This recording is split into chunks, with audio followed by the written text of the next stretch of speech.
Guys, আজ আমি তেল ছাড়া মাংস রান্না করব। প্রথমে মাংসগুলোকে ভালো করে ধুয়ে নিলাম, তারপরে একটু হলুদ মেখে কিছুক্ষণ ঢাকা দিয়ে রেখে দেব। এবার এর জন্য চাই একটু দই, টমেটো, কাঁচা লঙ্কা একসঙ্গে পেস্ট করে নিয়েছি।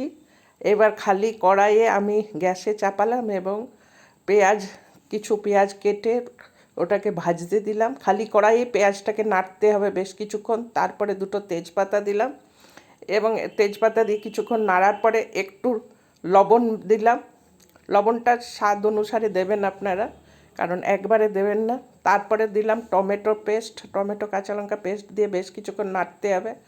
তারপরে দিব আদা পেঁয়াজ রসুন বাটা।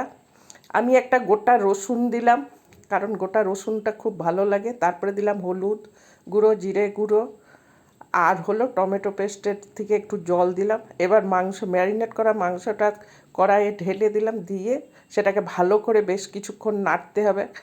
নাড়তে নাড়তে যখন দেখবেন যে একটু জল এসছে, তখন আর একটু নুন মেশাবেন। নুনটা স্বাদ অনুসারে দেবেন। আর আমার ঘরে তৈরি করা গরম মশলা দিয়ে আমি এটাকে ভালো করে কষতে দিলাম।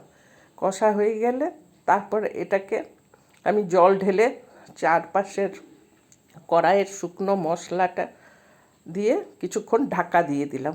এটাতে আমি কোনো রকম তেল মিশাইনি। সাইড থেকে যে তেলটা দেখছেন, এই তেলটা হলো আপনার চিকেনের যে তেল থাকে ভেতরে চর্বি যেটা, সেটা গলে আপনি এই তেল বেরিয়েছে। এইভাবেই